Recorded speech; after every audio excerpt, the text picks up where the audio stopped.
Welcome to Philosophy and Critical Thinking. In today's video, I'll be going over the contents of a book I've recently published called Contrasting Identities, Navigating Identity Politics Conversations. The book is currently an ebook available on Amazon Kindle. It's a self-published book. In the book, it discusses the concept of identity politics. It addresses the criticisms made against identity politics. It addresses issues from the proponents that I argue do make some mistakes, even though they're in favour of identity politics. And I also introduce Contrastivism, a philosophical method to resolve some of the communication issues that surround identity politics. In the introduction, I go over some general criticisms thrown against identity politics from the intellectual dark web. I mention some quotes from Sam Harris, Jordan Peterson, Ben Shapiro, and Dave Rubin. And I also mention that this is a term quite often thrown about in political discussions, yet not many will have a clear idea of what counts and what doesn't count as identity politics. Which leads me into chapter 1, where I'll describe what I believe counts as identity politics and what doesn't count as identity politics by appealing to the history of where the term was originally coined and how it's most commonly understood. Then I move into chapter 2, which is the authority of acquainted knowledge, where I talk about two different kinds of knowledge people can have, where someone can have descriptive knowledge, which is knowledge about certain facts about a situation, where acquainted knowledge is about knowing what it's like to experience something from a particular perspective.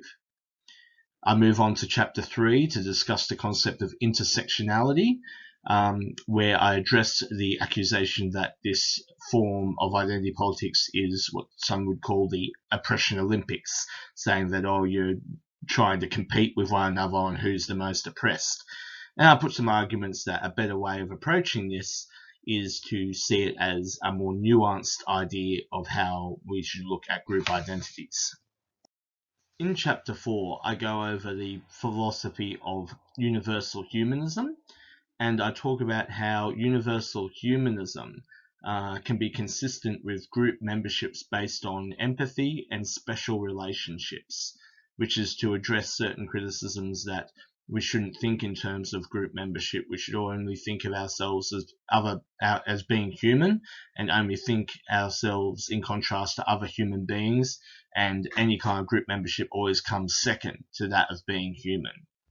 In chapter 5, I address claims that some critics of identity politics will say that Martin Luther King Jr.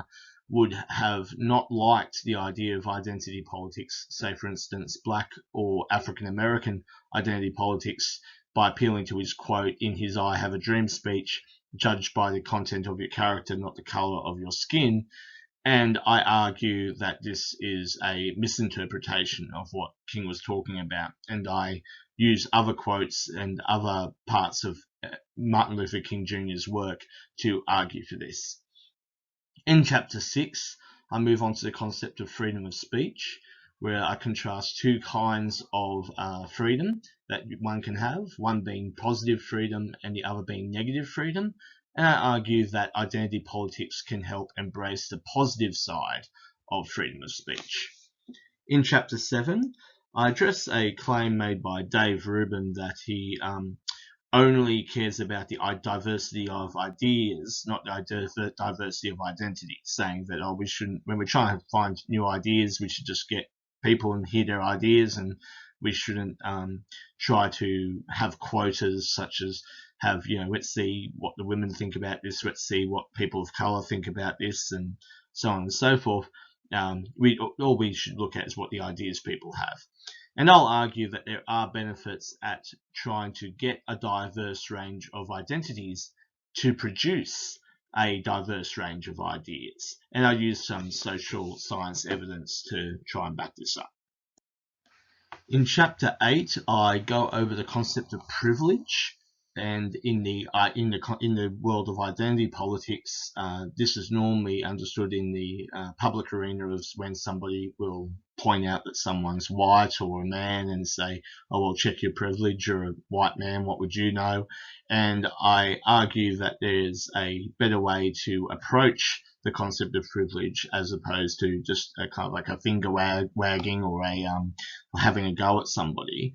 At the same time, I do address criticisms that mentioning that someone might have privileges based on their gender or their race or their class doesn't mean we have to feel guilty, because sometimes the accusation will be is, oh, if you acknowledge your privilege as a white man, you're walking around feeling guilty and constantly apologising for everyone for being a white man.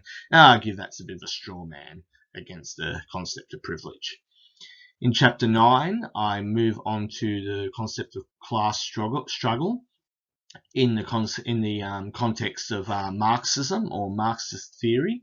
And I argue that we can consistently think in terms of class struggle as a form of identity politics by appealing to the definition that I go over in Chapter 1, and I apply it to how we look at concepts such as exploitation and class consciousness through Marxist theory, and that these approaches can be perfectly consistent with identity politics.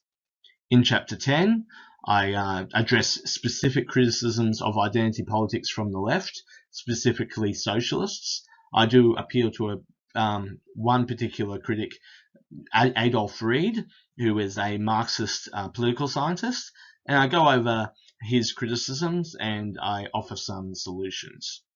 In Chapter 11, I put forward the new model that can be used by identity politics, which is contrastivism. In this chapter, I go over the basics of what contrastivism is and go over the approach of contrastivism from Professor Walter Sinnott-Armstrong. And I argue that his method is quite a useful one to be applied to identity politics.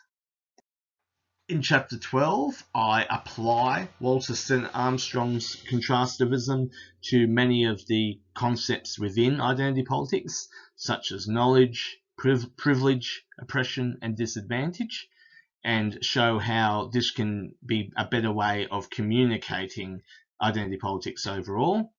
In Chapter 13, I summarise all my previous arguments in the book and argue that there's a new way to bring identity politics forward, which isn't the way we kind of see it today in the public arena.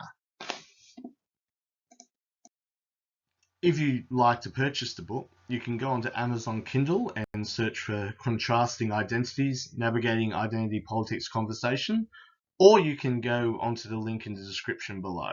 If you'd like to stay tuned for more videos, please subscribe and click the bell. Thanks.